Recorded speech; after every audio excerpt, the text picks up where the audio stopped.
Can you hear it with your ears? Can you see it with your eyes? Can you feel it wiggling between your quivering thighs? That thing with James. Once every millennium something will come along. When you feel it you will know it, 'cause it's coming on strong. That thing with James. Sit back, relax, deep breaths, no stress. Let me come inside your mind. I promise you it won't take long, the change will happen soon. You will feel something so special growing deep within you. That thing with James. That thing with James. That's me. Welcome to episode 4 of That Thing with James J. Asher II. That's me! Well, this is the second time I'm recording this episode. It's Sunday. It's Sunday before noon right now. Let's see what time it is exactly so I know when to stop. It's 11:54, so I'm going to stop round 1. But we'll see what happens. So it's 6 minutes before noon on a Sunday. And I first recorded this episode 4 last night, around 10 p.m. And it just didn't work out. I wasn't feeling up to it, kind of. I was just, my stomach was feeling, my digestion was feeling sluggish. And I just wasn't feeling that great. And so I wanted to get the recording done of this episode so I could get it uploaded today, because I upload like Sunday, late afternoon, early evening. That's when I aim to do it.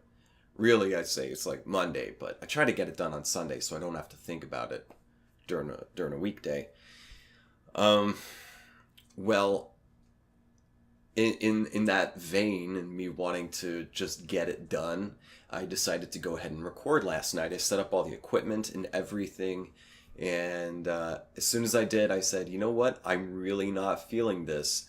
So I broke the tripod down, put everything back where it belongs, and then I was like, but should I just go ahead and do it? Is this what that one writer talks about with, like, resistance? I think I've got this guy. I think I've got one of his books. Let's see here. No, I'm not seeing it. It's a guy. He's a guy who wrote, like, The Art of War. I can't think of his name right now.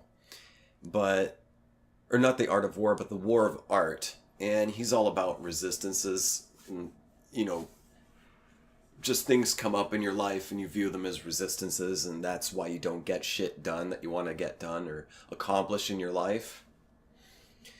And I was like, is this one of those resistances last night? Me just feeling kind of down? Should I just go ahead and do it anyway? So I flipped a coin. I said, heads, don't record. Tails, do record. I flipped the coin, caught, land, heads. Don't record.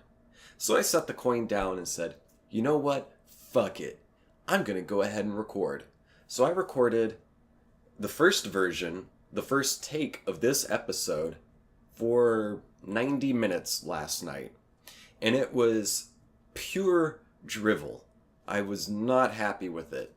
Now, I wasn't sure if it was just me being hard on myself, because I happen to be quite hard on myself, but a lot of people are that way. Nothing special about it.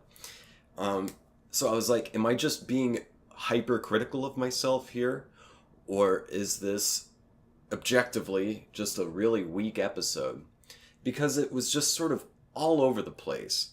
The whole thing behind this is I want it to be just free-flowing, sort of sort of stream of conscious.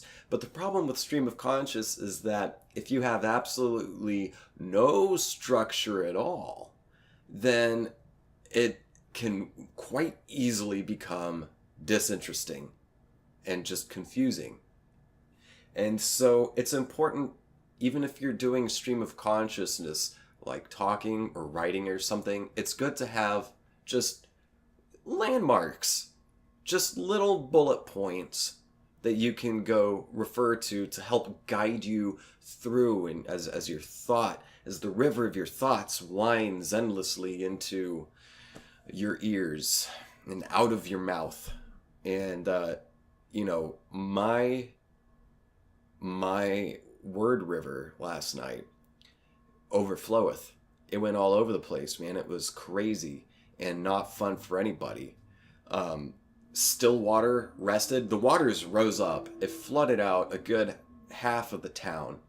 And then the waters receded, but it left a lot of still water on higher areas. And now, oh God, those fucking pools are just swimming with water moccasins. You can smell them, and you can see them as you drive by.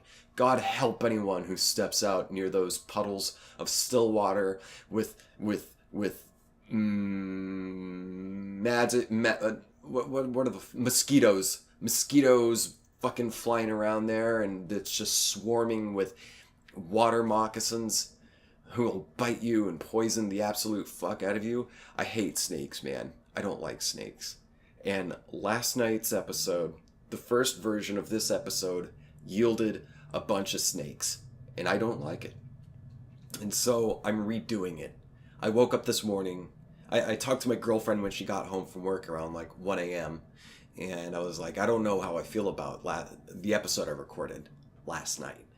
And she said, well, just sleep on it and see how you feel in the morning. And I said, that's a good idea. So I slept on it.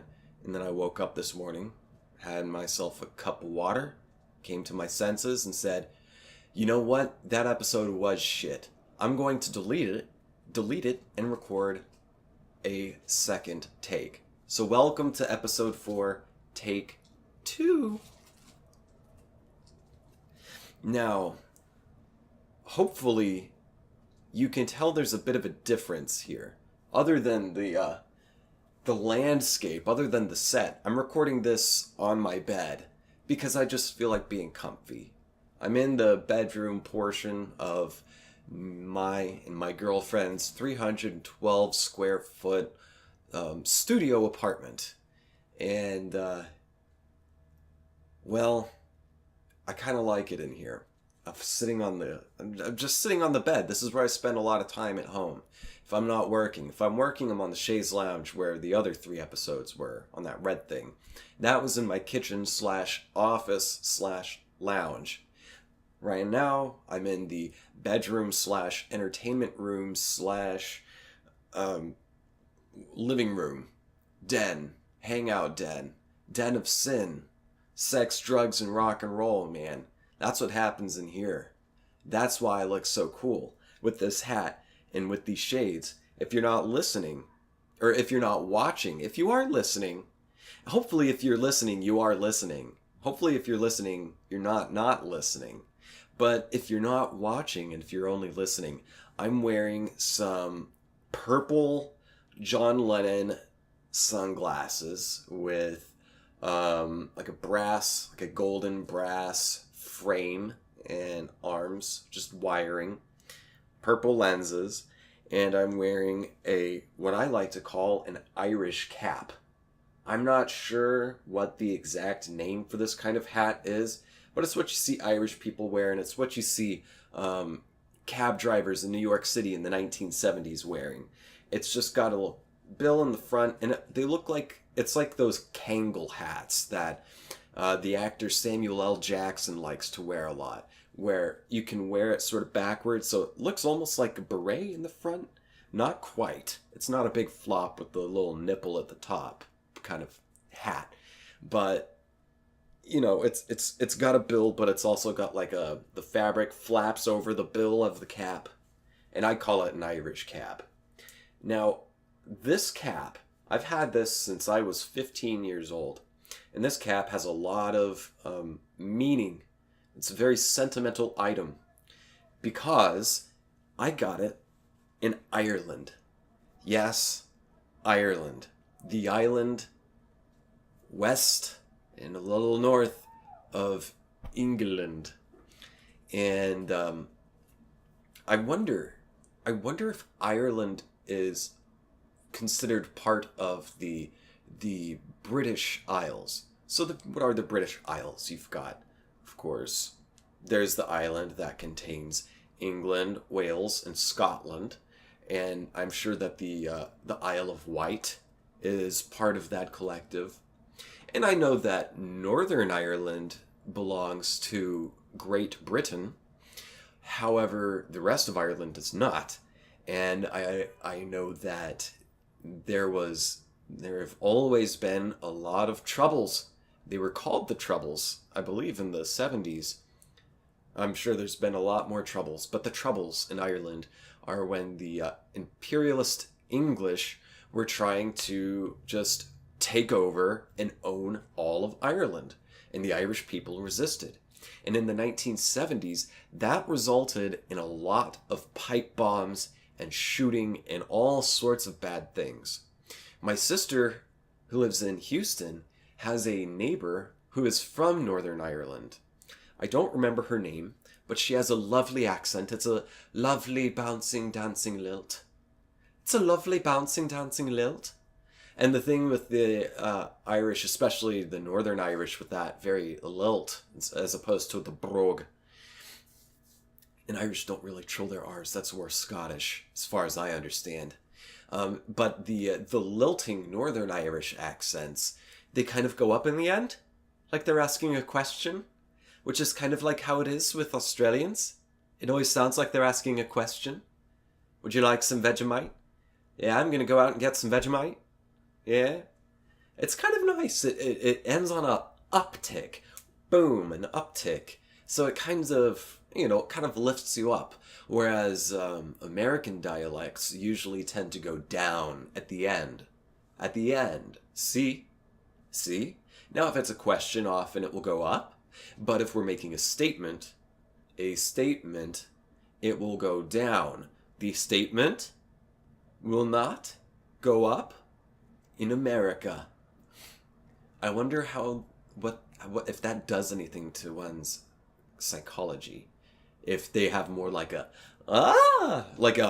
upswinging, bouncy kind of a way of speaking, as opposed to if they go down. Blah blah blah blah blah. Blah blah blah blah blah blah blah. It seems a bit harsher and more depressing if to go down. Oh, going down. And that's final. It sounds very definite and commanding, which fits perfectly into our Puritan culture in America. It goes down. It's definite. I'm the boss. You do what I say. As opposed to, I'm the boss? Let's all work together. I'm the boss? You do what I say?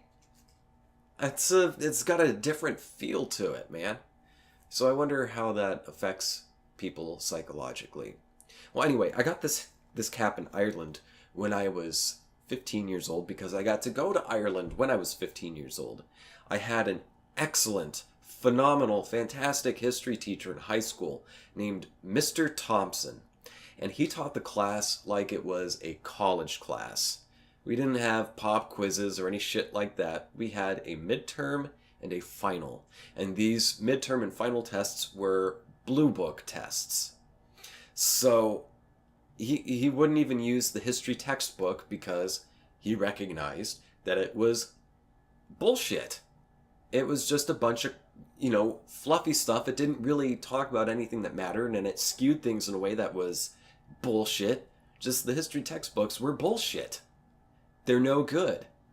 And he wanted to teach people. He wanted people to genuinely learn. He wanted to mold minds. Help minds learn how to mold. Teach you to learn how to think critically. How to question things. How to think for yourself. How to research. How to back up your research. How to pose an argument. how to back that argument up without falling into any logical fallacies. Back your argument up with facts, with data, and a true point of view. But don't just cherry pick data to fit your point of view.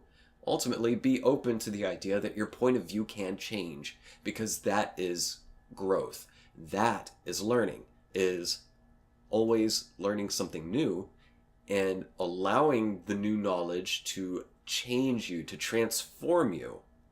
That's true education, is learning how to do these things. And so he would teach us out of like actual history books, not just textbooks, but history books written by historians. And we would talk about it in lecture and take notes, and then have blue book tests where we would answer essay questions and then have to write a 3-page essay arguing. He would give us on the test like 3 or 4 different topics to write about, and we would write about them and pose some kind of argument, I guess, or some kind of understanding of the story. And Mr. Thompson would work with these travel companies. Well, he wouldn't work with them, but he would get things set up with these travel companies, and would get students and parents from around my hometown and in the school to, he would invite them to join in, because if 12 people bought into this one trip with this travel company, which would have a tour guide, and the tour guide would take us around to all these places and teach us about the history of these locations that we would be visiting. If you get more people, you have to pay less than if you would have to pay by going alone. You get like a bulk rate. So my sister was very generous and kind enough to pay for me to go on 2 separate trips. I believe she was the one that paid for it. If it was my parents, thank you guys. I think it was my sister, though, who did it. So she paid for me to go on these trips and travel. And she traveled too. She went to England once, and she was like, dude, I love traveling now. And so, anyway, when I was 15, I got to go on this trip with Mr. Thompson and a bunch of other of my classmates and the classmates' parents. And we went first to Ireland. We flew out of Newark, New Jersey. And how long was that flight, man? It was like 12, 14 hours, something like that. It was very boring. I watched the bridge to Terabithia on the plane ride. Bawled my eyes out, man. It was so sad. And other movies. I watched other movies as well. So we flew across the Atlantic and landed in Dublin. And there, we got our shoes taken off and washed. Was it in Dublin? I'm pretty sure we landed in Dublin. And it was either in Dublin or in London. I forget which one. But somewhere they took our shoes and cleaned them off, because mad cow disease was still... it was a big problem at this time. It was still in the early 2000s. I was, a sophomore? If I was 15 years old? Something like that. So we went to Dublin, and we spent 3 days there. And I absolutely loved it. The city is so beautiful, and it has such rich history and culture. And the people there are so fucking nice. I'm sure there's assholes. There's assholes anywhere. But for the most part, just running into strangers, I got lost at one point with a couple other friends because we went off to check out something else, because we were allowed to roam free on this trip, which was awesome. So I got to explore Dublin on my own with some friends, instead of having to stick to the schedule, like the scheduled set tour path. Got to go exploring and experiencing the city, and going to pubs, and I did have Guinness, and Yes, maybe I wasn't quite old enough, but I did have Guinness. And the Guinness in Ireland tastes infinitely better than the Guinness in America. I'm not sure exactly why. In America, it's just very, uh, I guess in wine they use the word jammy, where it just kind of coats and sticks to your tongue. Well, this was very jammy, very thick and chalky, the stuff in America. It's really chalky, it really coats, and it's got a bit of a bitter taste. None of that was a problem in Ireland. It was just smooth and creamy, but at the same time crisp and refreshing. It was so good. And just the food there was awesome. I had sandwiches at this pub. They made their own bread there. They made their own mustard. I had like some of the spiciest mustard I'd ever had in my life. It was like I mustard gassed my mouth with this shit, man. And had a phenomenal sandwich and just a phenomenal time. I don't even, it's been so long, I don't remember everything, but I do remember images and experiences and stuff. I can remember a lot of old men hanging out outside of a pub in the middle of the day smoking cigarettes, but they were clove cigarettes. So they had that certain smell, and I didn't know what cloves were at the time, so I was like, what kind of crazy magical incense cigarettes are they smoking in Ireland? This place truly is magic. And it is. It's so green.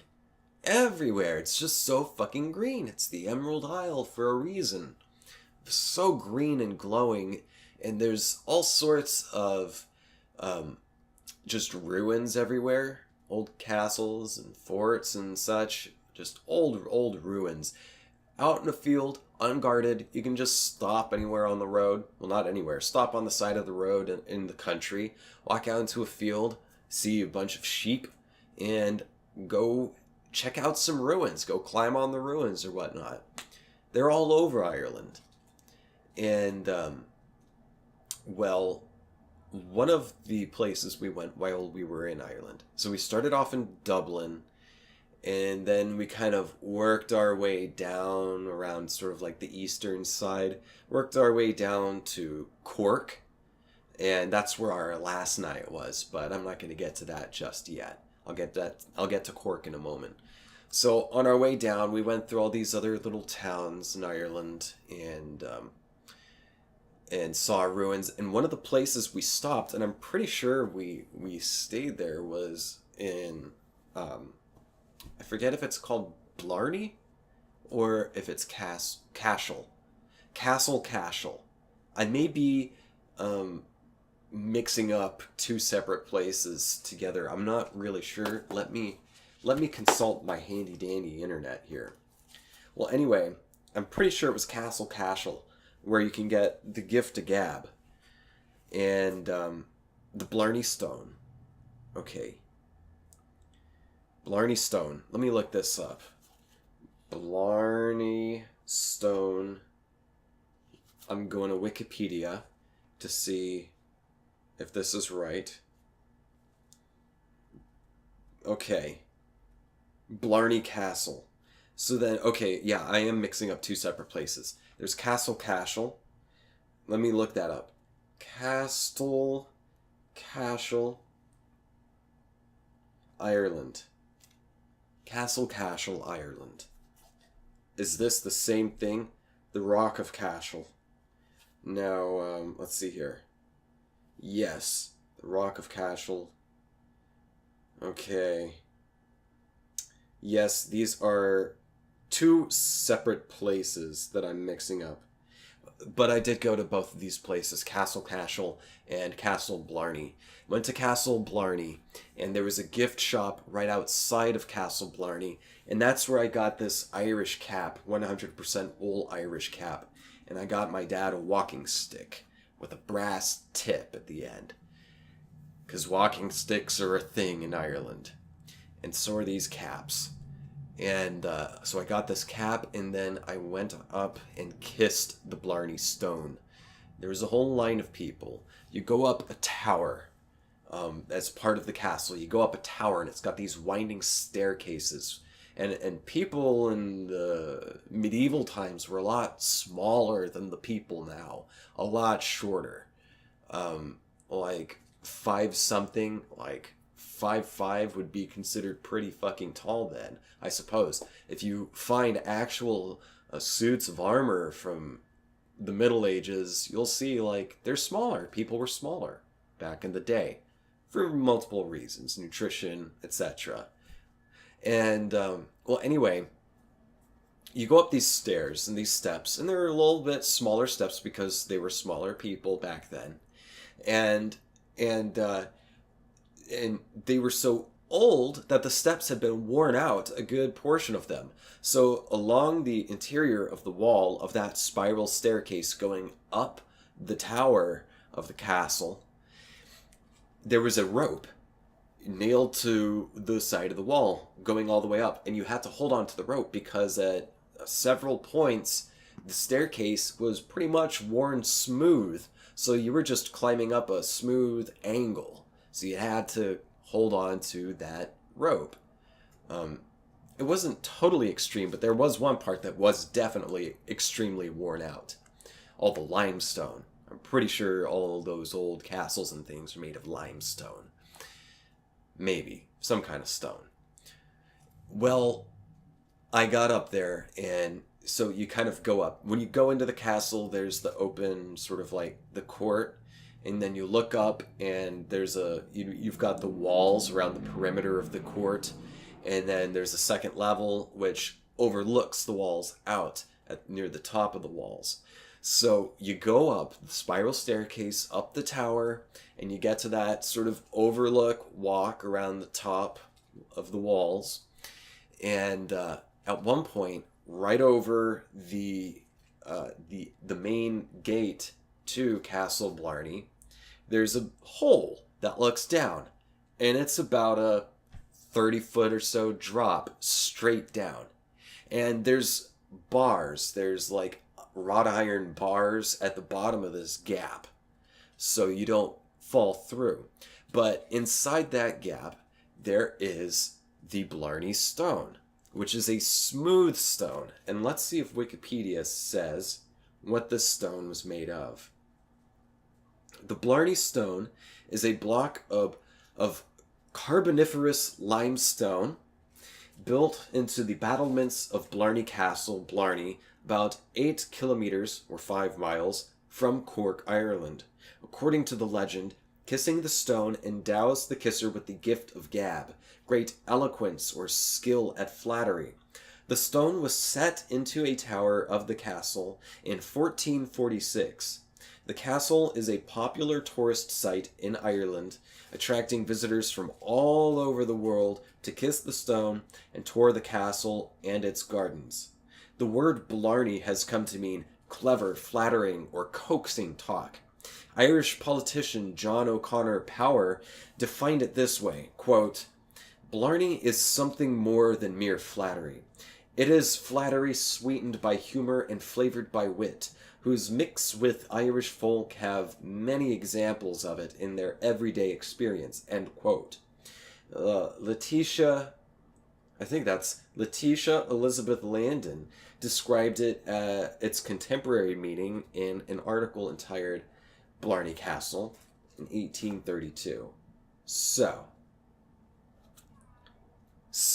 I kissed the Blarney Stone, and it gave me the gift of gab, and that's why I'm such a great, charming, witty, clever, poetic, genius, humble person. I was that anyway, but I kissed the Blarney Stone, and that just like doubled what was already immeasurably amazing. And humble. So there's a hole in the walk that goes over the gate. There's a hole, and it drops straight down, except there's bars at the bottom of it.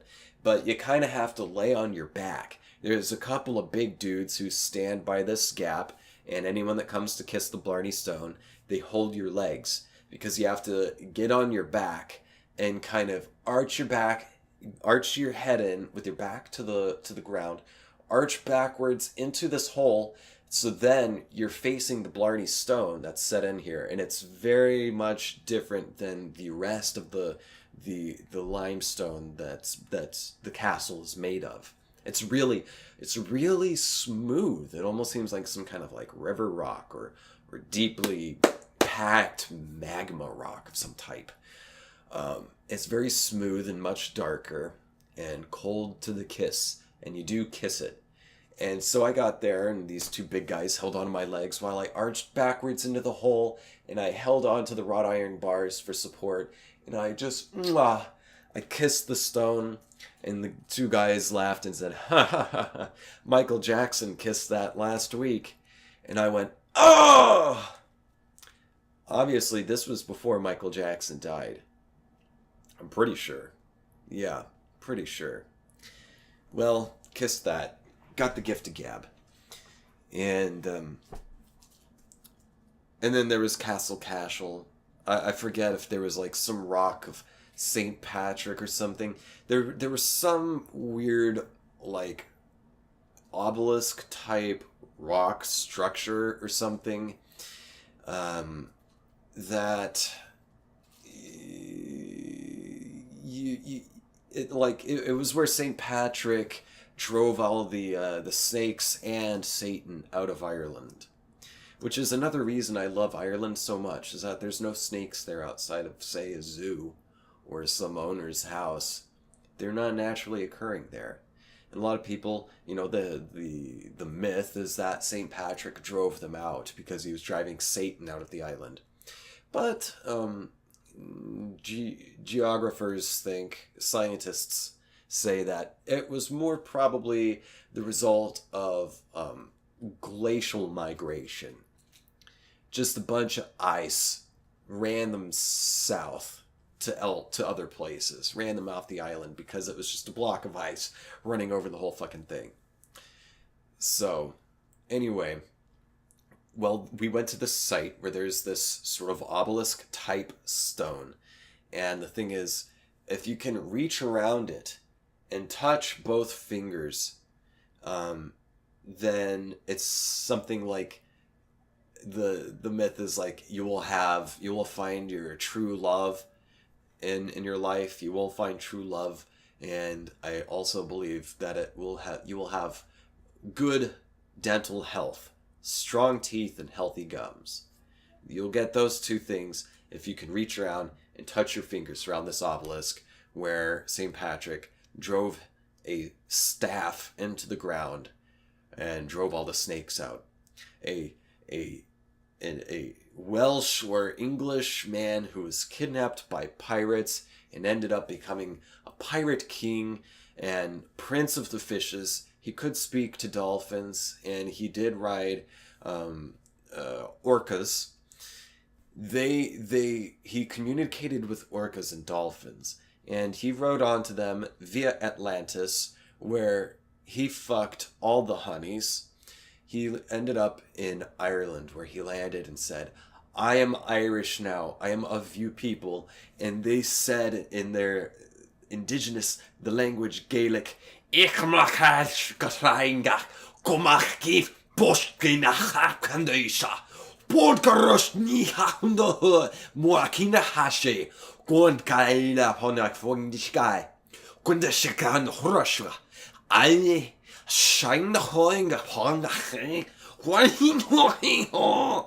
which is, yes, you are our savior now.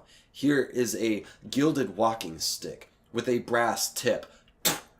I hand this to you so you may drive Satan out of this fair island. And St. Patrick said, yeah, bitch, we're all Christians now. And he drove it into the ground, and everyone was like, oh my God, I was so stupid worshipping the fucking grass and the air and the sun. I'm so stupid. Oh, I'm doing all these rituals. Oh, I'm so fucking stupid. How could I possibly believe in magic and witches? We don't have fucking medicine, but how could I think that my concoctions don't really work? Oh no, I don't worship the fucking wolves. I don't worship the fucking owls anymore. I worship God. And that's how it happened. And that's why Ireland is holier than everyone. Now, going back to the troubles in Ireland, there was one place where there was a big shootout. I forget where we were, but there was a big shootout. I think maybe this person was like, I think it might have been a post office. But our tour guide showed us this place, and it still had bullet holes, pock marks riddled across the face of this building. Well. We went on and on and on and on through Ireland. Our last night, we went to Cork, County Cork, the city of Cork, and me and some friends kind of, during around dinner time, we kind of skipped out across the street to go check out this porn shop that was across from this tavern that we were going to be hanging out in for the end of the night, for the end of the last night in Ireland.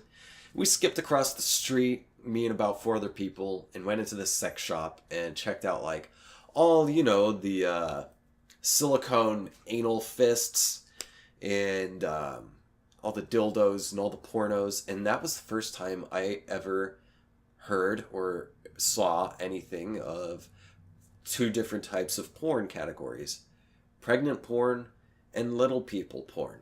But back then, they still called it midget porn, because midget wasn't a bad word yet. Well, we went in there and we giggled at all the things. Then we got out. Mr. Thompson saw us, and he was just, saw us, went, gave us the stern look.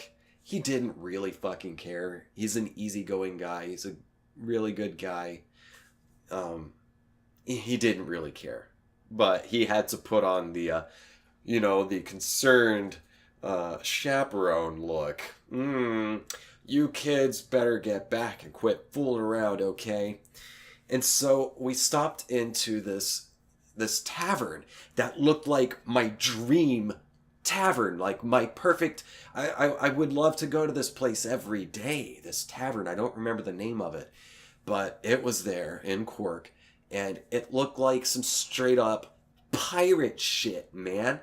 It was all, the streets was all cobblestone, and the inside was all built of old stones, and they had real functioning, working. They were using gas lanterns all around the wall. So you have this flame of this gas lantern, and that was the only light was coming from these gas lanterns. So it's this dim, living, ambient gaslight filling the place, like a wooden floor, river stones or whatever is it's all built of all that shit. And you can tell this building, this tavern, is old. It is a legit. Hold on, okay.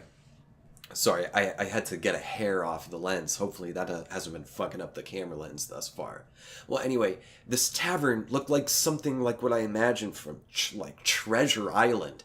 When I imagine pirates and shit going to. Where I imagine fucking James Joyce going to. Oscar Wilde going to. Hanging out. Drinking absinthe, man.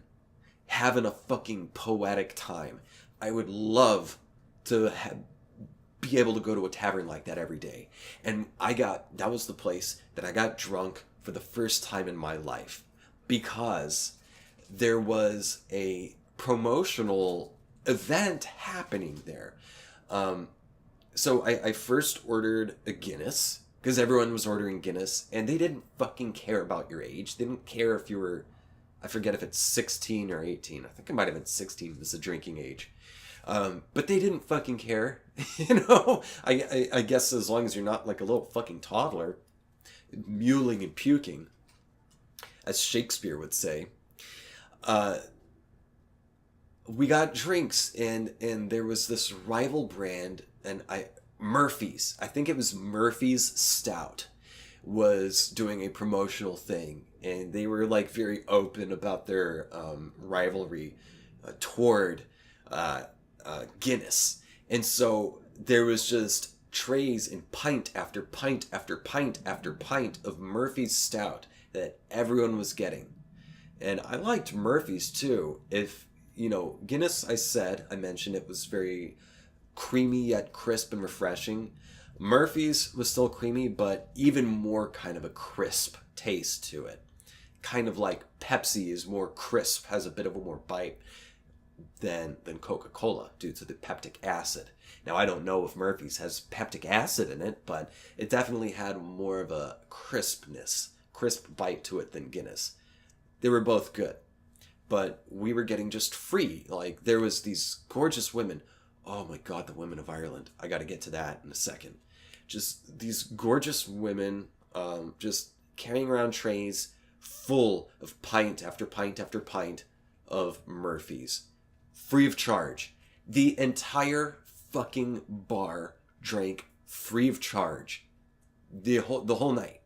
I'm sure some people went, if they didn't want that, they'd go to the bar and get their, whiskey or fucking Tom Collins or whatever they want. But for the most part, everyone, because there was free fucking booze there, free Murphy's all night. Pint, pint, pint. They see you're getting low. Finish that off, okay, hun? Drink it. Here's a fresh one. And I remember drinking this stuff, and a band came in and started playing like some, traditional like folk music, and everyone was singing in the bar. It was so like magical. It seemed too cool. It seemed too amazing to be real. It seemed like fiction, like something you'd see in a fucking movie. But I was like, no, this is actually fucking happening. There is a band here playing and singing, and the entire bar is singing all these songs, all these folk songs, and they all know the words to it, and they were all stomping their feet and dancing around and stuff, and it was just heavenly, man. For me, I liked it, and I remember at one point I was like, started noticing that I had to pee a lot. And every time I got up, I felt kind of like heavy. Like I felt like my vision wasn't quite as broad anymore. I felt like my periphery had closed in a bit, and I get up and I felt kind of heavy and a little off center. And I was like, oh man, I feel weird. I have to pee a lot. And by about the fourth time I got up and peed, I was like, am I drunk? I think I might be a little drunk. So that was the first time I ever got drunk. Not bad. At an amazing magical tavern in Cork, Ireland. Well, the next morning, we hopped onto a ferry that took us across, I think, the Irish Channel? Is that what it is? Over to Wales. And on that ferry, I had the worst fucking fish and chips of my life. Excuse me. It was full of bones. The fish was just riddled with bones. There was more bones in it than there was fish meat. And the dishes were not clean at all. When I got it, it was sort of like a cafeteria line, like at a school. You just get there and that's all they got. It was like fish and chips. And they give you these plates, these stack of supposedly clean plates, and they're just covered in fucking oil. They're still fucking oily and smudgy and stuff. Maybe a little fleck of crumb on there as well. And even the tray that you put the plate on top of, that was covered in fucking grease. It was just disgusting. This stuff wasn't clean. But the ferry ride was fun and very foggy. You couldn't see. The water was utterly placid. And all around was just fog. You could only see maybe 30 feet out, if that. And so it was just you on the water, just gliding. And I like it. I've never had a problem with seasickness. I will get motion sickness if I'm reading in a car. If I'm like trying to read a book in a car, it just fucks with my equilibrium and I will puke. Straight up and down and out. So, but on water, I've never had any problem. I've got no problem. I can adapt. I can get my sea legs. I've never gotten motion sickness on the water. I love being on the water, man. I'd like to live on a boat. I'd like to be a pirate. That's why I even got this fucking tattoo. If you're listening, I've got a tattoo. It's like Sailor Jerry style. It's an anchor with the number 13 on a ribbon going over the anchor. And it's right here on my left deltoid. Yeah, I got that on Friday the 13th in the year 2013, about 13 days after I got out of the can, which is a story I may get to today, I may not. Don't worry, nobody was hurt. Um, it was a fucked up situation that I might have to devote an entire episode to. But I did spend 26 hours in the pen for some really stupid shit. I didn't try to rob anybody or anything. It involved vehicles and drunk people. And anyway, I got out and I was like, you know what? I've already been to fucking jail. Why don't I just get that tattoo that I've always wanted? I didn't know what I wanted per se, but I knew that I was like, okay, I like nautical shit. I like pirates and shit like this. So, and I love Sailor Jerry's rum. Um, so why not just get a fucking anchor cool, man? And so on Friday the 13th of 2013, I went to this place called All Saints on 36th Street in downtown Austin. And the motherfuckers, they did not charge $13. The only way I even heard about this place was like where I was working at the time. A few of my coworkers had these tattoos with the number 13 on it. And I was like, what's up with that? And they were like, oh, it's a Friday the 13th tattoo. And I said, what the hell is that? They're like, you know, every tattoo parlor gives out $13 tattoos on Friday the 13th. As long as it's like, you know, from a certain selection of designs, they only charge $13. And I was like, you know, one of the things that's been keeping me from getting a tattoo is the cost. Because I don't have a lot of money. And I don't see myself having a lot of money anytime soon. So $13 for a tattoo, I'm gonna do that. So I went there one day when I didn't have to work. This is when I was living with Bennett, who is my guest in episode 2. We were living together.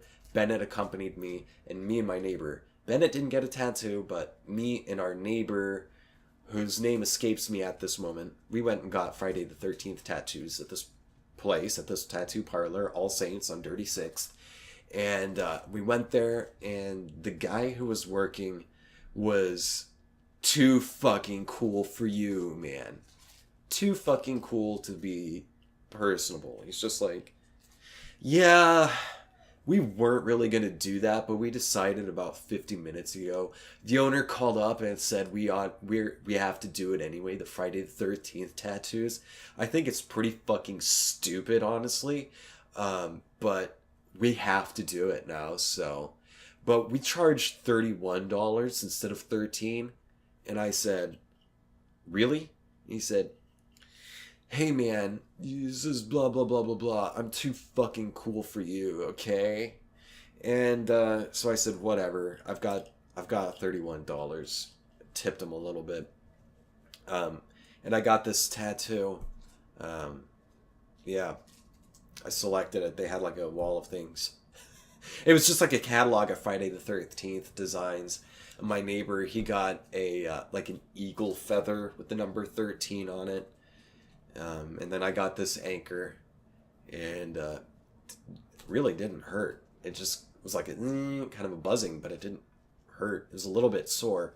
Sometimes when like there's extreme temperature, like air pressure changes, I can feel it. Like the skin will kind of raise up a little bit. The scarring will raise up a little bit, and it will ache a little bit. Not in a painful way, but it's just like, why am I noticing this right now? Why am I feeling this kind of a bit slight painless throb in my tattoo?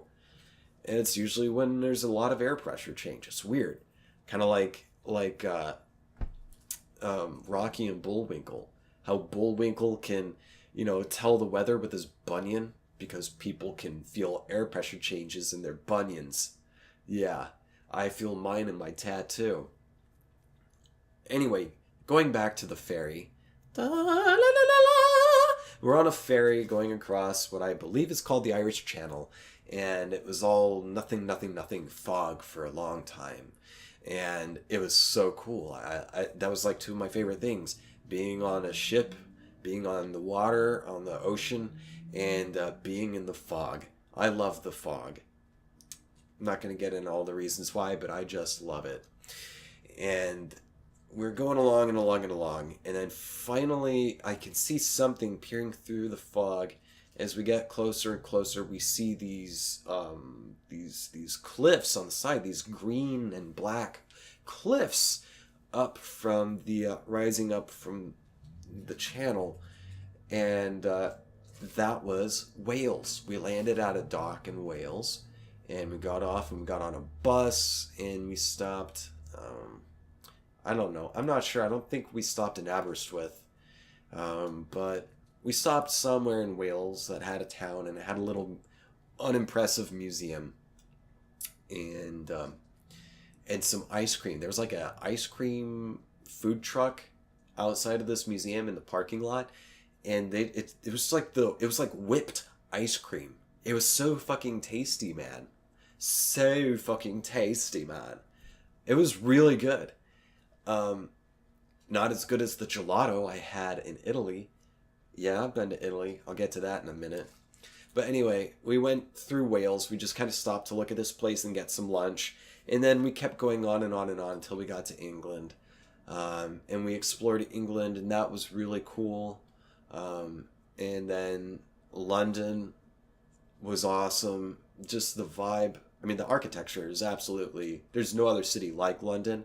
But just the vibe of it, the city energy of it, felt a lot like Manhattan to me. Because I guess London's like the Manhattan of England. What time are we at here? Holy shit, I've been rambling for almost an hour. Okay, so we spent maybe almost a week in England, and that was cool. I got to see, I got to see the crown jewels. I got to see the Magna Carta. Yes, the Magna Carta.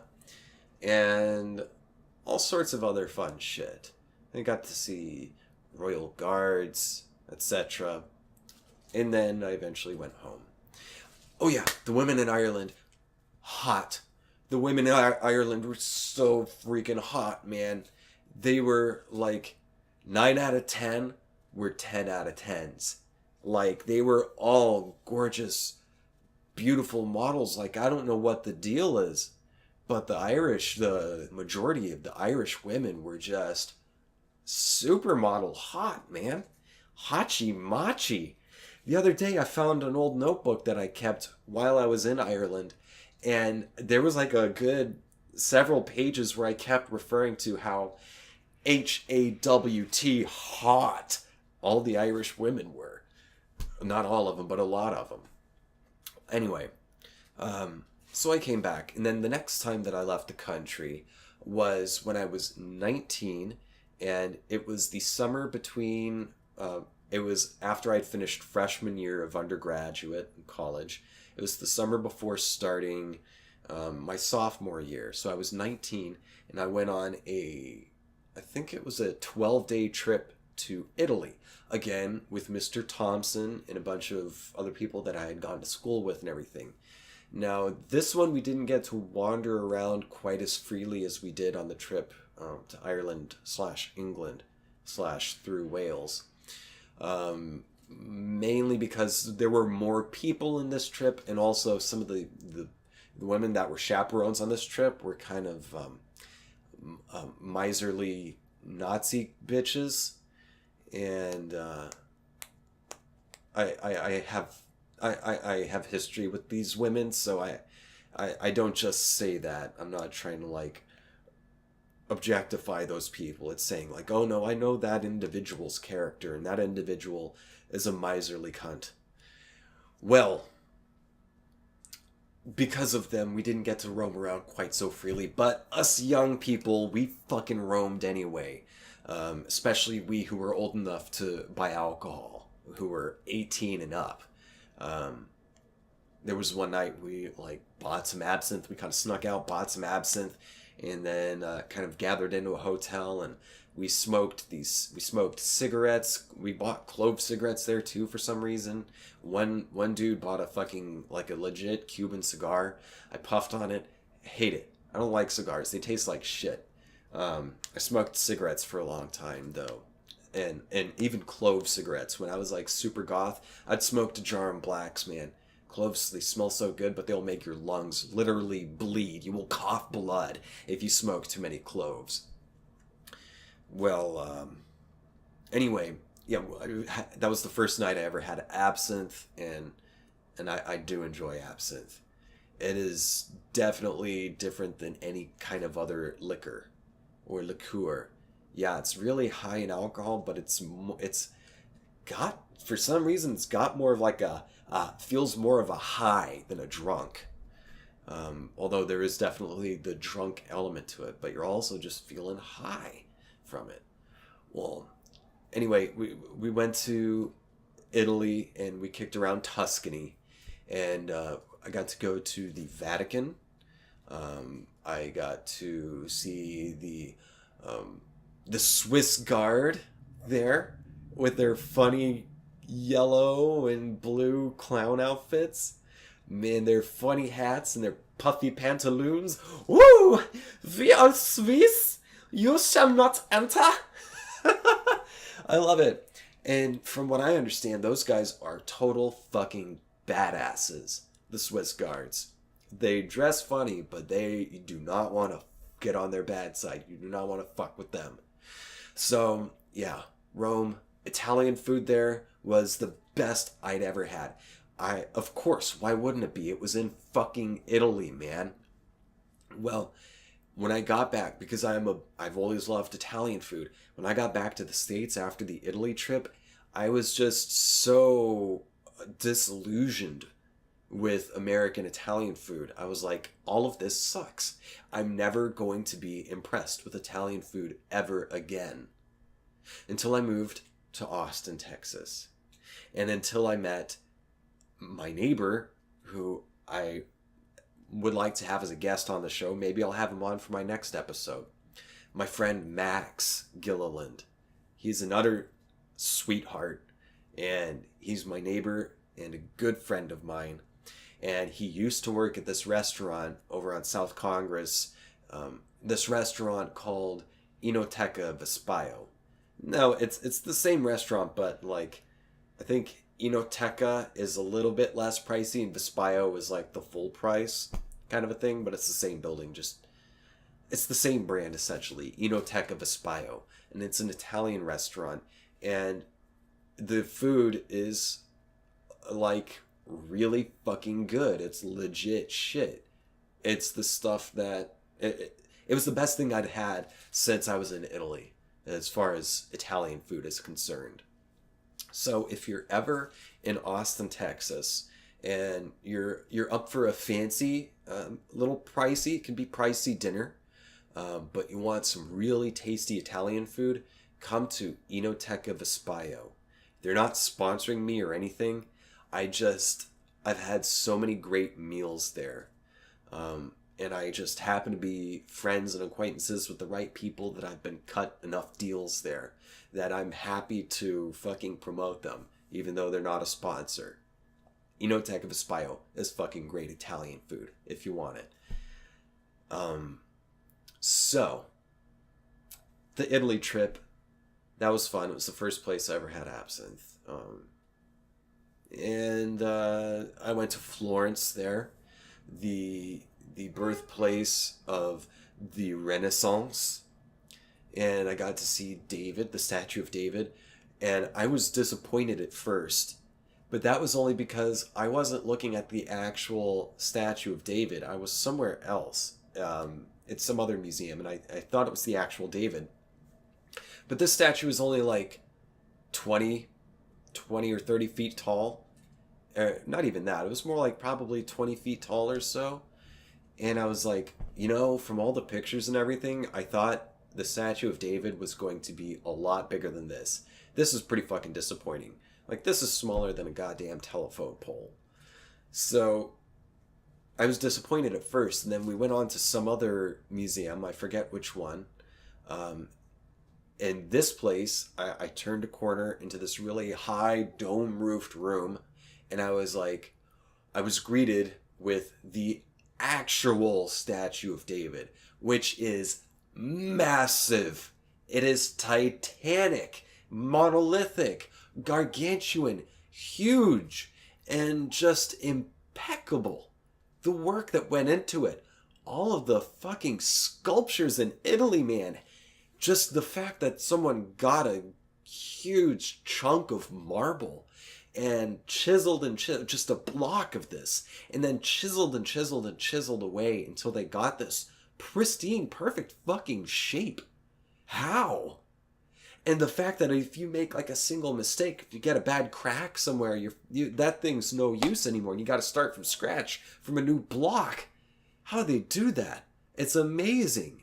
It's phenomenal. It's mind-boggling that someone has such talent and work.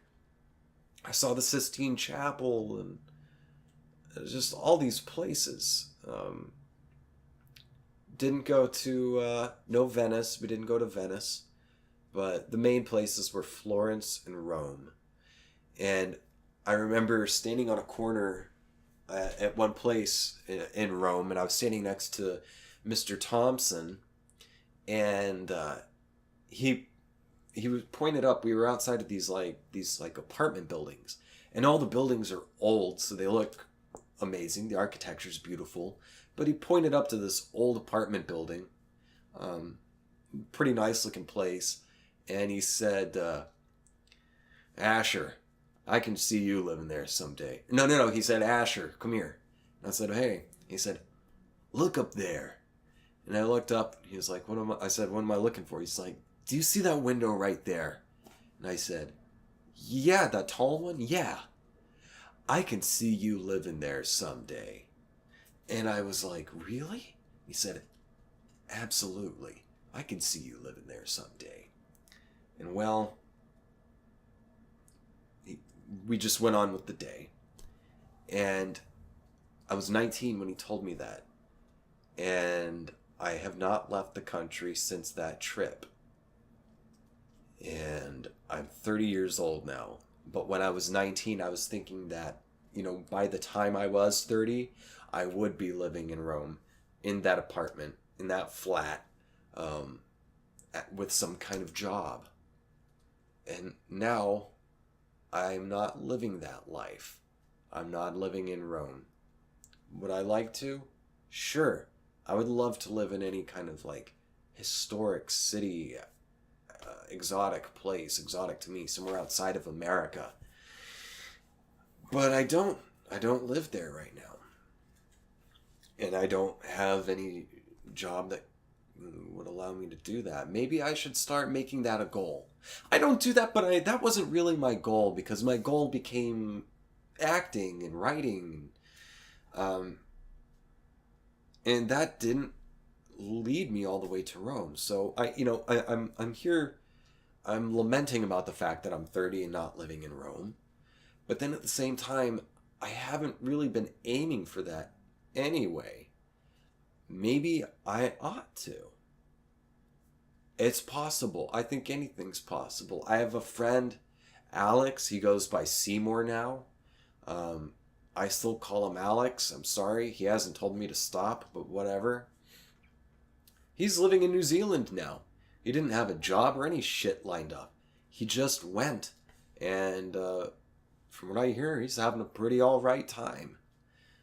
So, I'd really like to leave the country again sometime. Now, on to a different topic. I want to talk to you about Welsh people. I haven't met a whole lot of Welsh people, but of the Welsh people I've met, their demeanor has been pretty consistent to one another. And I haven't met a whole lot of people from Connecticut, the state in the United States, Connecticut. I've met a handful of people from there too, and save but for one person that I've met from Connecticut, a lot of them remind me of the people that I have come across from Wales, the Welsh. Very bitter people. I'm sure I'm sure there's lovely people in Connecticut and lovely people in Wales, but just from the handful of experiences I've had with people from Connecticut or from Wales, they were just dickheads, man. I had a professor who was such an asshole to me from Connecticut. And then when I first moved to Austin, I was staying at a hostel for 2 weeks while I was trying to find a place to live and a couch to crash on. And I met this fucking, I don't know, 50-year-old dude from Wales. Actually, he's probably in his like 40s. He was just so filled with hate. He'd gone completely bald and had an ugly old face. His hate was reflected in his face and his body and his demeanor, and he was just awful. He would just say, "You're my dirty cunt, oh, fuck you, bye bye, fuck this, fuck that," and I say, "Get that twat on my face, cunt, blah blah blah," calling everyone twat, cunt, bitch, ass, fucker, all these mean things. He was just a totally unpleasant, nasty person. And Wales, I hope you're not all like that. I imagine that there's been a few other people from Wales that I've met, and they all had this bitterness to them. And these people from Connecticut have a bitterness to them. I've talked to my mom about the bitterness of people from Connecticut. There's only one guy that I worked with at a place called Alamo Draft House. He was a projectionist. He was from Connecticut. Really nice guy. But all the other people that I've met from Connecticut have just been bitter assholes. To me, they're just bitter and curt. I'm not saying that all Connecticutians or all Welsh are assholes. What I'm saying is the ones that I have met, these specific individuals that I met who happen to be from those places, happen to be assholes. Now, why are they collectively, why am I meeting so many assholes that are from these specific areas?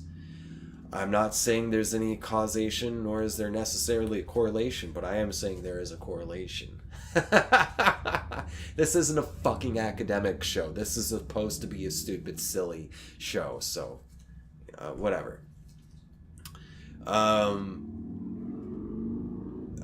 The one person I met from Connecticut was nice, and then the other people were from Connecticut were bitter.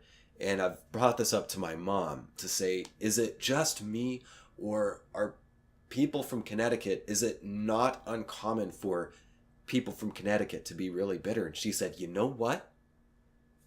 I used to work with and know a lot of people from Connecticut when we lived in New Jersey, when I was working in New Jersey.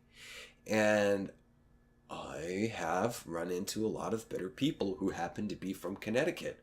More bitter Connecticutians than non-bitter Connecticutians. And I said, why is that? She was like, you know what? I bet it's because they're just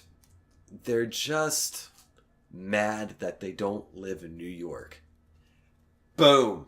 Mic drop. That's it. I'm not the one that said it. My mom said it. Connecticut people, you're bitter because you don't live in New York, so you're all salty about it. Just saying. Just saying. Now, let me step into another topic real quick. I just remembered that hopefully the sound on this episode sounds better than the sound on the previous 3 episodes. The reason being is that a very generous donor to the show donated to me a brand new Blue Yeti microphone. Yes, Blue Yeti, or is it Yeti Blue? A Blue Yeti microphone. You are listening to PRI, Public Radio International. So, thank you. I don't know if you want me to shout your name out, but you know who you are. And I have written you a letter telling you how I feel. Thank you so much. one of the first things that popped into my mind when I received the box with this microphone in it, I was like, now I have to commit to this show, because it would be really, really rude to receive a gift like this and to not put it to use, and to not give back in some way by continuing to make more episodes. So thank you so much. And also, not just thank you for the microphone, which I love, but thank you also for this kind of gesture which forced me to commit to doing this, because I want to commit to doing this show. The only way any things get done is if you commit to them. And that is the biggest challenge for any creative person, is committing. To commit to doing something and to see it through and to put it out there. To do it to the end, to make sure it looks good, and then to put it out in the world, to let go of it, to let your baby go live a life of its own. That is the biggest challenge for any kind of creative person. And this microphone has upped the stakes for me. The stakes are higher, because I don't want to be the ungrateful asshole that would just receive this and just not use it for the purpose that it was donated for. So thank you so much. I really appreciate it. Let me see. I've got some talking points. So like I said at the beginning of this episode, the last episode, or the first take of this episode, which I recorded last night, just sucked because I didn't have any kind of framework. It was stream of conscious, which is great, but I have to have some kind of framework. So for this episode, I did create a sort of framework, just some topics of conversation. So here they are. The trip to Ireland and England, I talked about that. The Blarney Stone, I talked about that. The trip to Italy, I talked about that. Absinthe, I talked about that. Welsh people and people from Connecticut, yes, I talked about that.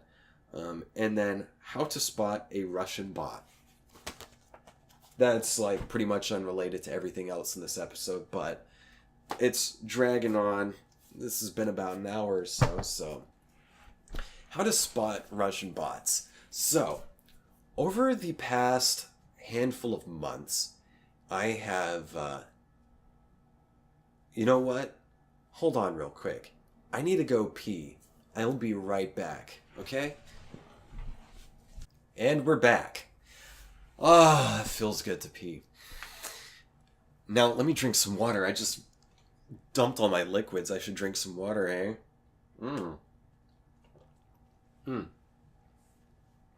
Russian bots. Let's talk about how to spot a Russian bot.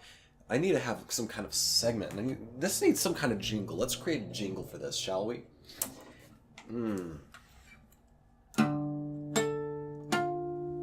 How to spot a Russian bot.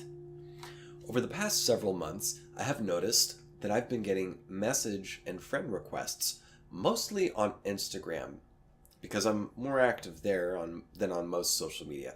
I am on Facebook, but mine is mostly private. I keep it to my friends, family, and loved ones, my Facebook. I do have an official Facebook page. You can find it by just searching at James J. Asher, which is my handle for all social media things. And it's also the name of my website is jamesjasher.com if you want to visit that. I have a blog there. Lately I've just been posting these episodes as they roll out, but I've got a few other just blog posts that I put on there. Perhaps when I'm done with my book, I will have more time and energy to put toward other blog posts. Well, anyway, over the past several months, I've been getting these message requests and connection requests on Instagram from these random people. It's always like a picture of some really busty, conventionally attractive female with some kind of name like Hot Cock Slut 6969 or something like that. And they'll send me a message request and I'll look at it and it will say like, hey sweetie, winky face, kissy kiss, heart. And I'm like, who the fuck is this? And why are they messaging me? And why are they like acting so sweet to me. So I will click on the user's profile, and it will take me to a private account that has like 0 posts. I'm pretty sure. I don't know if you can tell with a private account how many posts there are. But it's a private account, and you can see followers, and they've got a lot of following. They're following a lot of people, but they have vastly fewer followers. Those are bots. If you go to an account that's new and it's following a bunch of people and doesn't have any followers, it doesn't have any posts, that is a fake account. Whether it's just a bot or an actual person who's making a fake account, those are fake accounts. And I get, friend requests from these things. I get views on my Instagram stories and videos from these things, and they're fake accounts. So if you get an account, if you get a message from someone, it's just very vague, like a hey, or it's being overly familiar, or it's a picture of some kind of like model or something, and it's got some weird, like a gibberish name or a kind of like a pornographic kind of name, and they have no posts, or the posts are just posts from other social media or ads, but there seems to be no like common message behind these ads. It's just regular shit that somebody found to create content. There's no through line, no singular vision in their content, and they have very few followers, but they're following a lot of people. Chances are high that that is a false account and or a bot. So look out for those. There we go. That's how to spot a Russian bot.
How to spot a Russian bot. How to spot a Russian bot. Wait. How to spot a Russian bot. How to spot a Russian bot.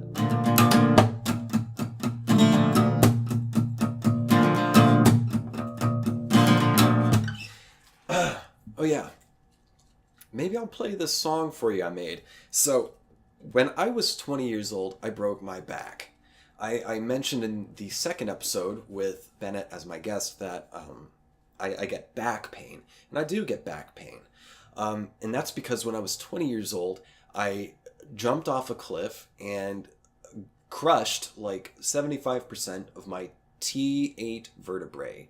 It was either the T7 or T8. I think it was the T8 vertebrae, the thoracic, 8th one. And the way this happened was it was summertime in Tahlequah, Oklahoma. I was 20 years old. I think it was the summer either before or after my junior year in undergraduate. And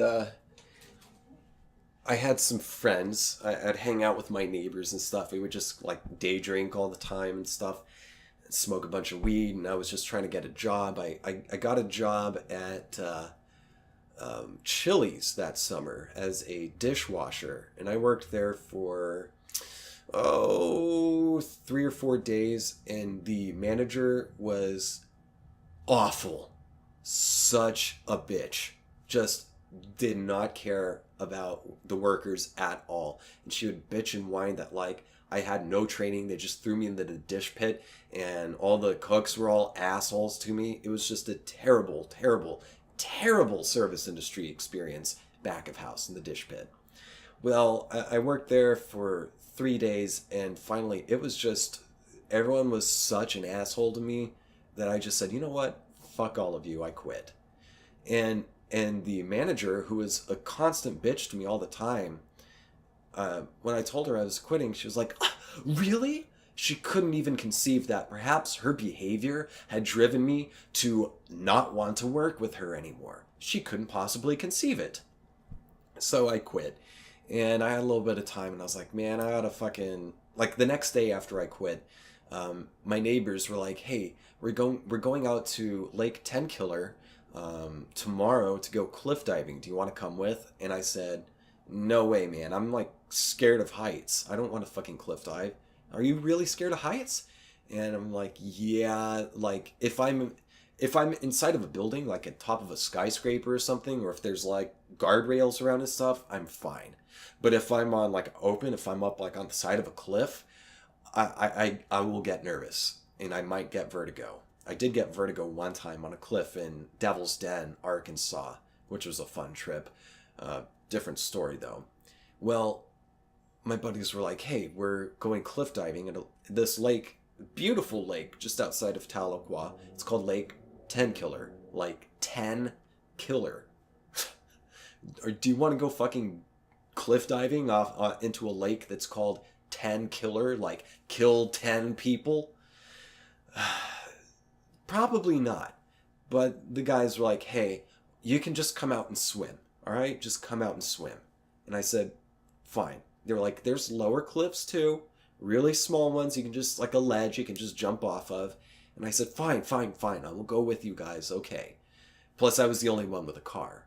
And at the time, my power steering was out for some weird reason. Like some, on my, the Magic School bus, I like turned the gear when I shouldn't have one time, and it like snapped something that just killed the connection of the power steering. So I could steer, but it took a lot. I don't know how many pounds of force, but it took a lot of force to get the damn wheel to turn, the steering wheel. And well, I was the only one with the car, so I'm like pushing this fucking not power steering having Chevy HHR out to Lake Tenkiller the next day. It's me and 3 other guys, and we all go out there, and we're sober and everything, and then we get out there, and they've got a joint. They're like, hey, let's smoke a little bit of weed before we start swimming. And I was like, I'll have one hit. I'll have only one hit. And this was back before all the weed was like crazy strong. It was still dirt brick weed full of seeds and stems, mostly seeds and stems. Actually, it was all the weight was. The seeds are hippie hand grenades. They explode in the pipe in your face. Anyway, I took one hit and I was like, okay, that's enough. So I wasn't really feeling anything, but we get there, and there's like 3 cliffs at this place, and there's signs all around that say, do not jump off of the cliffs, because that was a thing around Tahlequah and around Lake Tenkiller. People would go cliff diving out there into this lake. It's a very deep lake, very, very blue, beautiful area. Well, excuse me. Well, where we stop, there's 3 different cliffs. There's a 10-foot cliff, which is the one I wanted to do. I was like, that's like a diving board. I can do that. There's a 10-foot cliff, a 30-foot cliff, and an 80-foot cliff. Yes, an 80-foot cliff. So, and down below, luckily, these cliffs were pretty straight. So if you jumped out, there were no rocks below that you would fall onto. It was just deep water, and the cliff kind of overhanging it a little bit. So there was no fear of running in, like diving into any rocks at the bottom, luckily. Well, I was like, okay, I'm going to do the 10-footer first and see how I feel. And my buddy, whose name I forget, he said, hey, you're afraid of heights. And I said, yes. And he was like, conquer your fear. Face your fear. Just do the 80-foot one. Because we're all going to keep trying to, peer pressure you into doing the 80-foot cliff. And I said, no. And he said, just like, you want to conquer your fear, right? And I said, yes. Hell yeah, I want to conquer my fear. I'm alive. I'm a fucking man. I want to conquer my fear. I'm a human being. I want to face my fears and go through them. And be brave and strong after having gone through my fear and experienced that it didn't fucking kill me. That I got through unscathed. So yeah, fine. I will take the 80-foot cliff. But you're going to have to go first. So I made the dude go first, and there's 2 other guys behind me.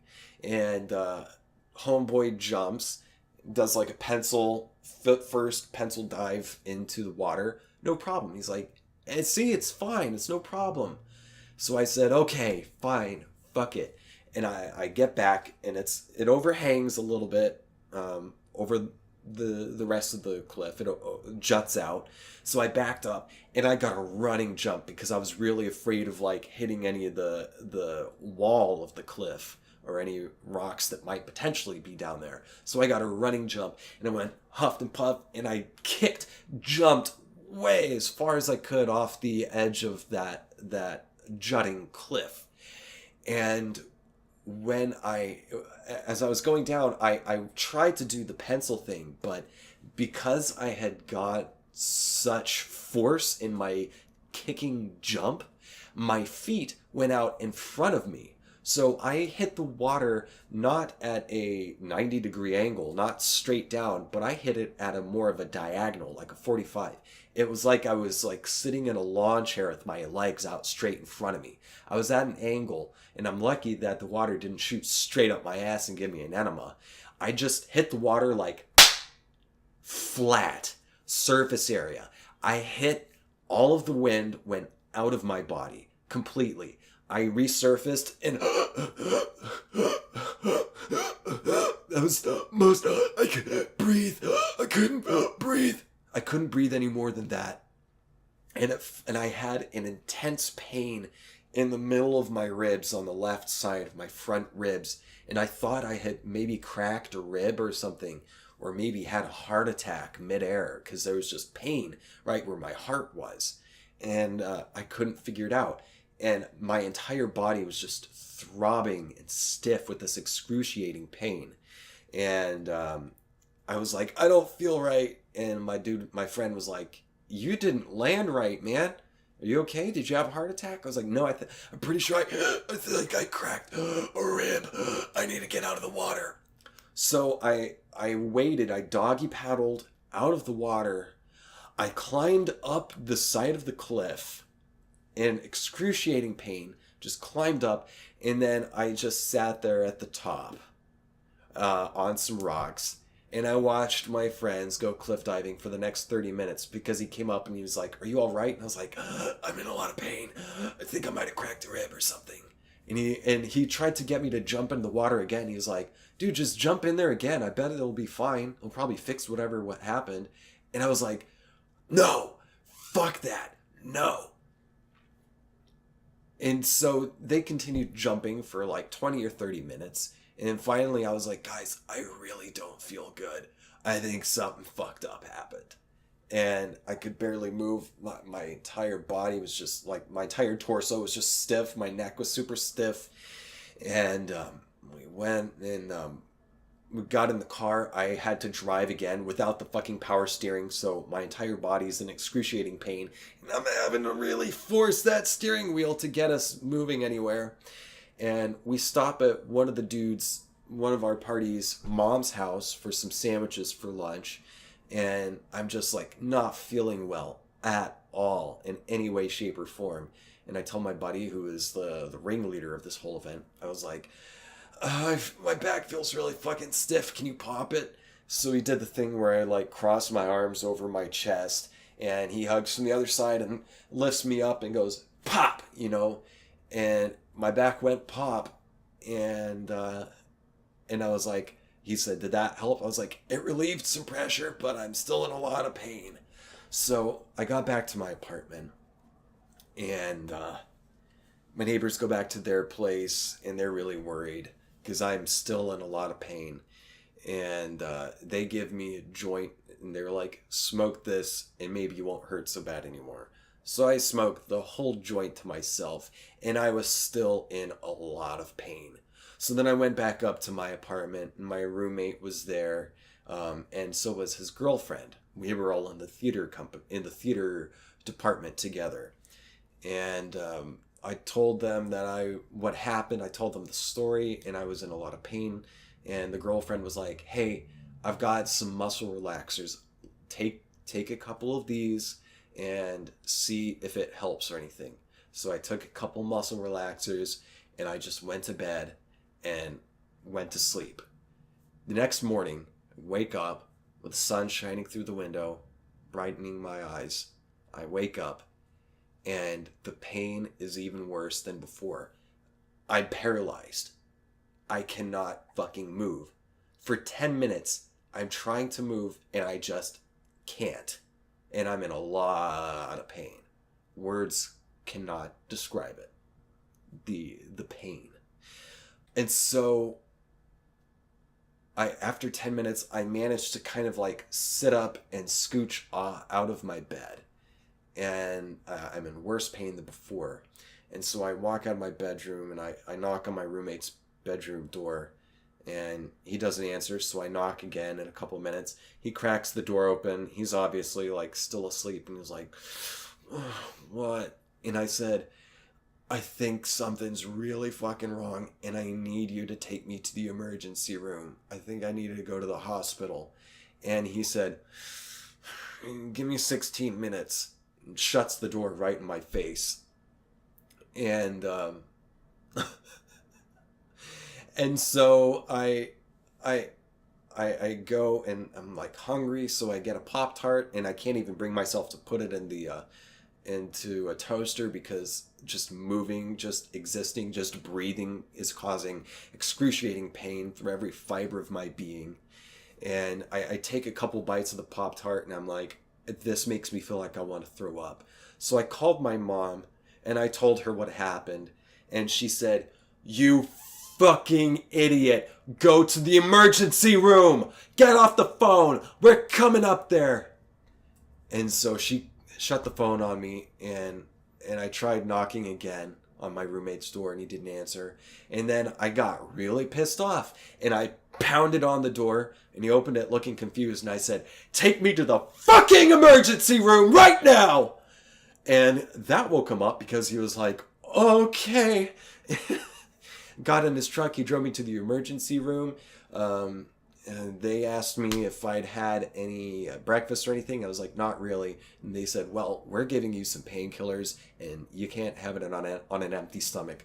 So they gave me some cereal and a couple Lortabs, and I watched like the entirety of Fargo. It was like replaying on some cable channel.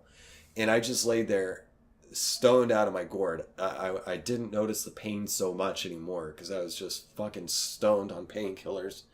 Watching Fargo, and time just like, it felt like it was just a couple minutes. The entire movie from beginning to end, with commercial breaks, just felt like nothing.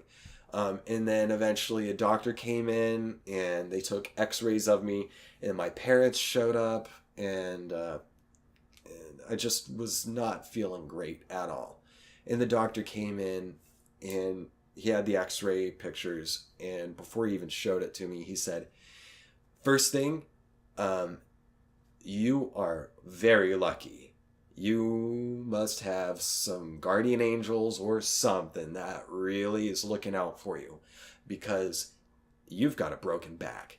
If you had broken it any lower, you would be completely paralyzed. If you had broken your back any higher, you would be dead. And it's a miracle that none of the bone shards have gone into your spinal column. You're lucky to be moving at all. And I was like, what? He said, you got a 75% compression fracture on your T8 vertebrae. And he showed me the picture, and sure enough, my spine was no longer straight. It was quick. I now got some scoliosis that I have to fucking live with my entire life. They put me in a back brace for 6 months, which the way it was, it feel like it only exaggerated the scoliosis in my back, the way it all healed up and everything. Constant pain. They gave me I was on a prescription of like Lortab painkillers and Flexeril muscle relaxers for like that 6 months in the back brace. And it was just sucked. I was in so much pain. Plus, there's no way that you don't get addicted to painkillers like that when you have to have them. Literally. The pain is so bad, you fucking want to kill yourself. And they give you this prescription for this one thing that nothing else seems to be helping, you know.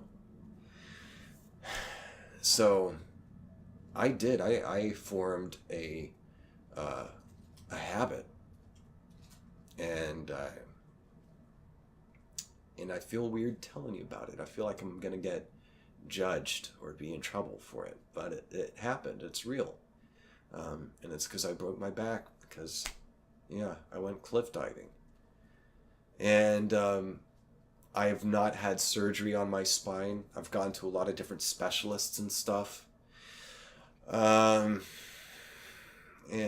none of them want to do any kind of surgery on me. So I live with this. That's mostly just like the bone itself doesn't really hurt. It's just the compensation of my muscles because of the deformity of my spine, because just the pressure's all wrong. It's all off all the time. And so I did a lot of different types of physical therapy, and a lot of it didn't do much help for me at all. I've done like weight training kind of stuff, every kind of exercise. The only thing that I have found that I started doing when I was 21 was yoga. Running is one. Running is just good to get the blood flowing, get circulation happening. Good for your mood. If you're thinking too much, go for a run. If you're feeling down, go for a run. Get that blood pumping. Get those lungs working. Get some fresh air. Get some circulation happening in your body.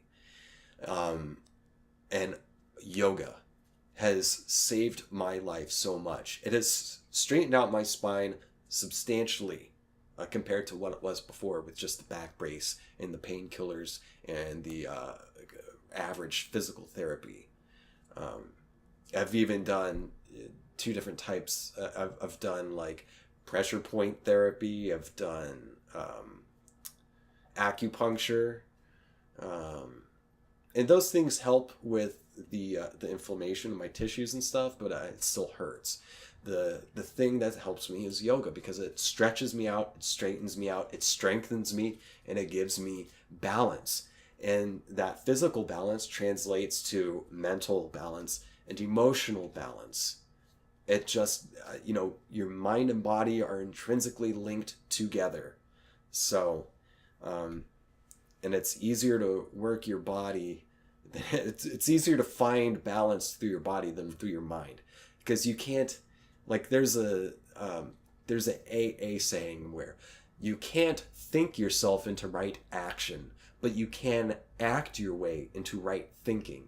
So what that means is you can't think your way into thinking right, but you can start doing things and developing habits that end up resulting in better ways of thinking, more balanced, less self-loathing or anxious ways of thinking. So yoga and meditation. Meditation has been a huge thing for me as well. And it helps with my back also, just sitting still and learning how to just let go of all these. You just by sitting and just being, you start to notice all of these little micro tensions in your body, and you release it, and you quit trying to force everything. You let your body go, and if you're able to just let go and let the blood flow and the air come in and out of you, and just quit trying to force it, and just let the muscles go. Stack the bones up in alignment and let the muscle tension go. Your body will naturally form itself in the way it needs to be. And that helps me strengthen my back as well. Yeah. So, boy, I sure divulged some pretty sensitive stuff. I even wrote a song. So while I'm divulging some sensitive stuff about myself, I'd like to share a song with you that I wrote about the time where I was having problems with painkillers. I'll do it after I have a drink of water.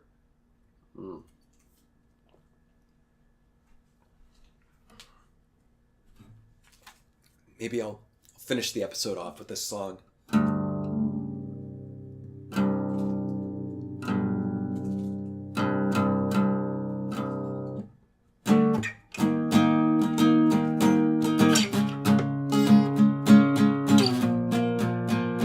Just making sure I've got the chords right.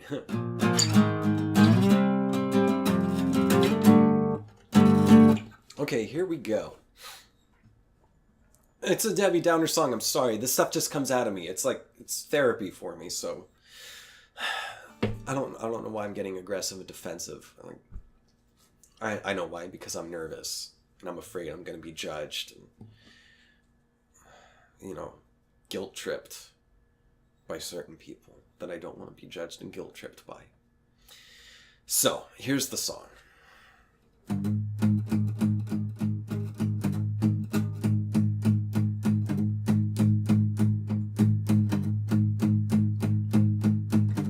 Have a sleep but self-assured that when I come to, all my problems will still be here, like the pain in my spine lingering. But I've got a solution to relieve these pesky symptoms, though I know it will not fix it all, but at least I will not care. There's a pharmacy in my pocket, down the hatch it goes. When I'm feeling confident and fuzzy, I'm good to go. Oh, oh, oh, oh. Down the street I meet some friends. We wave goodbye, we're feeling high as kites or satellites. I think I'm on the nod again, so I throw back some coffee, hoping maybe this will move me, because I haven't chatted 2 whole days and I know that ain't good. I'm a poet, not a junkie, don't you know it? I wrote this song myself, smoking cigarettes beside an open window. I'm feeling well, well, well.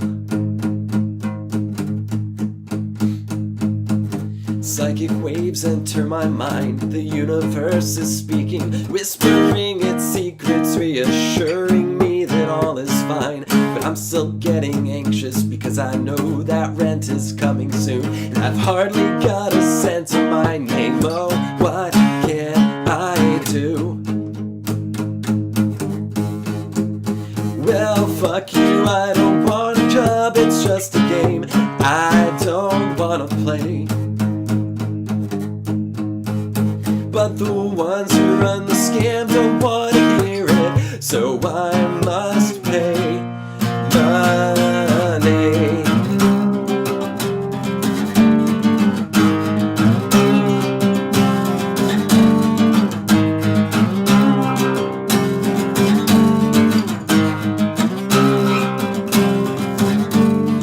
There goes my wallet, there goes my pharmacy, here comes the pain.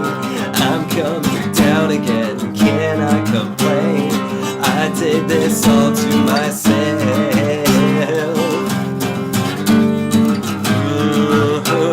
Sweat on my gritty teeth, bitching and sleepless nights. I did this all to myself. I did this all to myself. Created my own hell.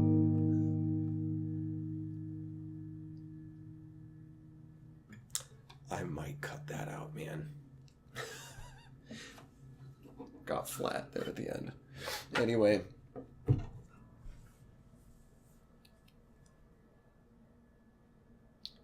Maybe I just cut a song out. Maybe I didn't. I don't know. Anyway, thanks for watching.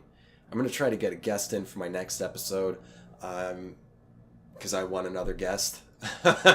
There's only so much you can talk about on your own to a camera and to a microphone.